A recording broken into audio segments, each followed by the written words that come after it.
Article 28, Adequate Standard of Living and Social Protection. This article begins with two comments highlighted in panels. Since diagnosis with intellectual, my son, and physical disabilities as a 1-year-old, we have struggled to access meaningful professional supports and interventions.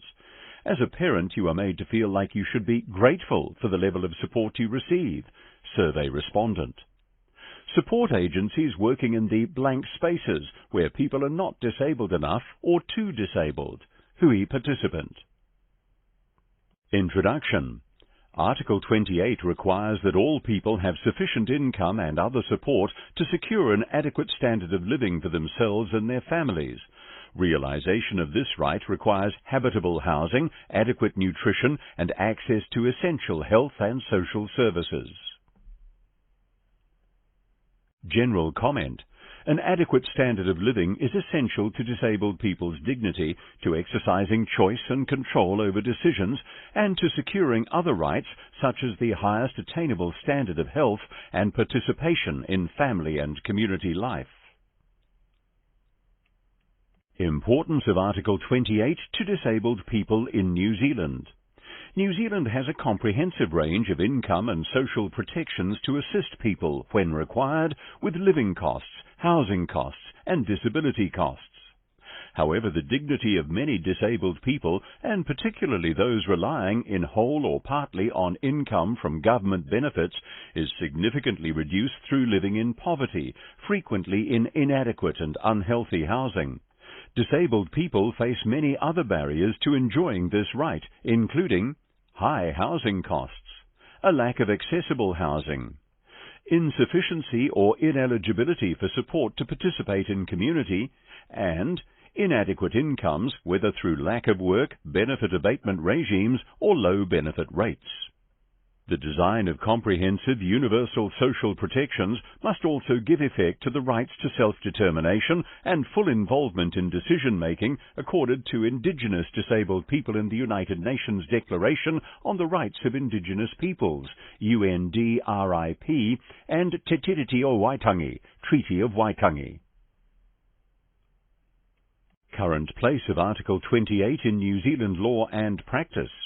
The Social Security Act 2018 sets out the kinds of income support provided through the Ministry of Social Development and the conditions and eligibility criteria relevant to each type of support. It is a complex regime with differing benefit values and obligations determined not by what is required for an adequate standard of living, but by the reason for seeking income support, such as family caring responsibilities, temporary sickness, or conditions limiting longer-term work. Allowances are available for certain approved disability-related costs.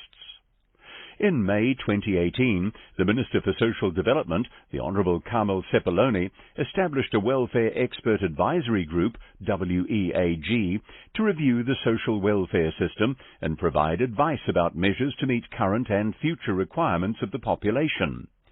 The WEAG reported its analysis and recommendations to the government in May 2019 in Whakamana Tangata, Restoring Dignity to Social Security in New Zealand, End Note 212. Several recommendations to improve living standards of disabled people were made, alongside suggestions to focus the system on maintaining dignity for those accessing it, although these are yet to be adopted by the government. On a positive note, the government agreed to index income support to wages from 2020. The Ministry for Social Development has indicated to the IMM that it is working with the Ministry of Health to explore how they may improve income and employment outcomes for disabled people. The Ministry for Social Development maintains a social housing register of people assessed as eligible for income-related rental rates. Disability is potentially linked to each of the criteria for social housing eligibility: sustainability, accessibility, affordability, adequacy, and suitability. As at November 2019, there were 14,500 people waiting for social housing. End note 213. Legislation recently passed by Parliament, the Kāinga Ora Homes and Communities Act 2019, establishes a new Crown entity to combine roles of housing and urban design in order to address the shortage of quality, affordable and diverse housing options and the resultant impediments to building inclusive, thriving and sustainable communities. Committee's previous dialogue with the state on Article 28. In 2014, the Disability Committee expressed concern about the lower socio-economic status of disabled people and recommended a review of income support adequacy, in particular responding to the costs of disability. In its list of issues, the Disability Committee sought detailed information on measures taken by the government to understand the magnitude of housing modifications required and to implement improvements to the speed and volume of provision. The Disability Committee also requested information on poverty reduction strategies, including those specifically aimed at reducing poverty for the most marginalised populations of disabled people, tangata whaikaha, women, children and people with intellectual, learning and psychosocial impairments. Comment on the realisation of Article 28 in New Zealand. Currently, disabled people are among the most marginalised populations in terms of social and economic outcomes. Many data sources confirm this situation, including the 2013 Disabilities Survey, which indicates that, in Note 214, 64% of disabled adults received an annual income of $30,000 or lower, compared with 45% of non-disabled people. Disabled women fare worse, with 71% receiving less than $30,000. Disabled people are more likely than non-disabled people to report that their housing is inadequate for their needs, that it is damp, and that they have difficulty keeping their home warm. And 1 in 6 people with a physical impairment also reports on unmet need for some form of housing modification. In June 2019, the Household Labour Force Survey placed median weekly income, all sources, for disabled people at $392 per week, equating to an annual income of approximately $20,000, just over half that of non-disabled people, $749. End note 215. Housing costs alone exceed this total income in many areas of the country.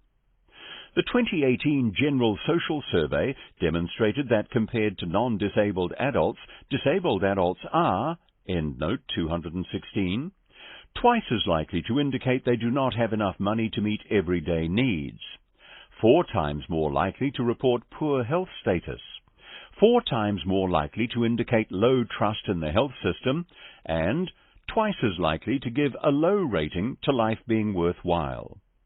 A 2018 article breaking the link between disability and child and whānau poverty showed that disabled children, in note 217, are more likely to live in a one-parent household, have parents who are more likely than other sole parents to be unemployed, and are significantly more likely to be living in poverty, with 28% living in a household with less than 63% of the national median household income. The living standards of some disabled people may also be affected by substitute decision-makers authorised to control their financial affairs, who may impose limitations on expenditure in ways that do not reflect the person's preferences. The standard of living of disabled people whose income or services are supported through the ACC scheme is superior to that of disabled people reliant on the Ministry of Health or Ministry for Social Development. The Whakamana Tāngata report accurately captures disabled people's experience that the system is complex, risk-averse, and does not respond to disabled people's realities of prolonged exclusion from employment and additional disability costs. In their analysis, the WEAG noted that achieving an adequate standard of living requires an immediate increase in the level of income support payments. Modelling a variety of income support types and recipient characteristics reveals income deficiencies from between $50 to $230 per week for meeting basic costs, to $110 to $350 per week to allow for minimal participation in the community. End note 218.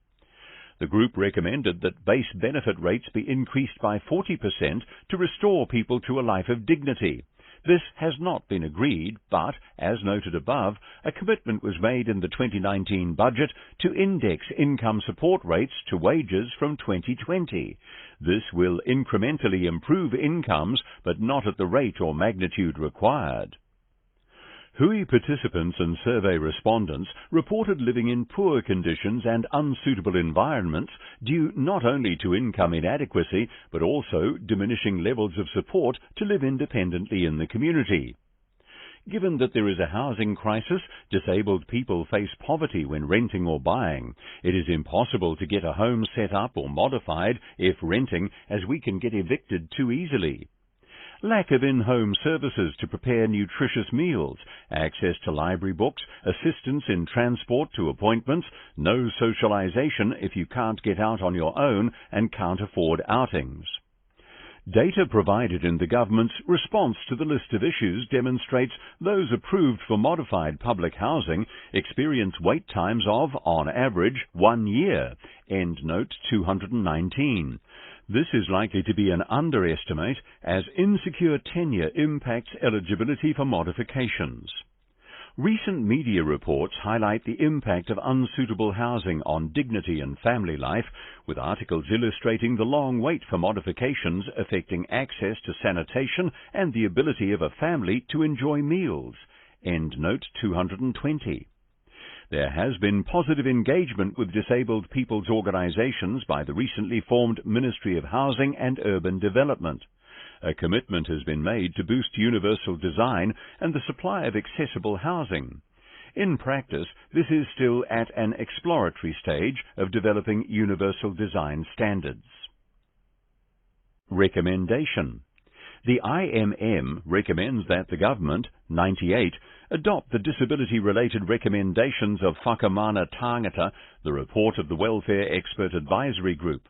The IMM endorses the report's stated purpose for a welfare system and encourages the holistic implementation of all recommendations as a matter of urgency, but specifically the following recommendations relating to housing availability and affordability and income adequacy. End note 221.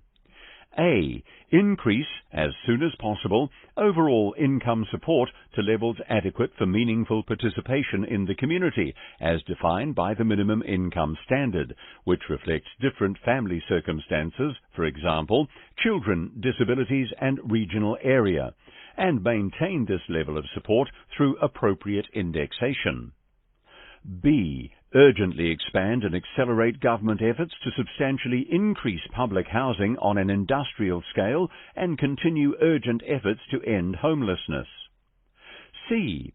Increase the range of home ownership and tenure options for people on low and low to middle incomes. D. Increase the capacity of third sector community-based housing providers. E. Develop and enact laws and regulations to ensure healthy homes and housing security, decent standards of housing quality, universal design and accessibility. F. Subsidize housing costs for people on low incomes, in addition to raising main benefit rates to provide an adequate income, and ensure the combination of changes to housing support and abatement rates make households better off. G. Improve access to affordable, suitable housing support for people on low and low to middle incomes, including a range of affordable home ownership products and papakainga housing. H. Improve the health and well-being of people with health conditions and disabilities, along with carers of people with health conditions and disabilities who interact with the welfare system by providing financial support that is adequate to live a life with dignity and is equitable across the social sector. Implementing evidence-based approaches to support engagement in good, suitable work and the community where this is possible. Implementing strategies to prevent work-limiting health conditions and disabilities. I. Include in the scope of the New Zealand Health and Disability System Review the relationship between the health and disability system and the Accident Compensation Scheme, and how the relationship between these and the welfare system could be changed to improve outcomes for people with health conditions and disabilities and carers.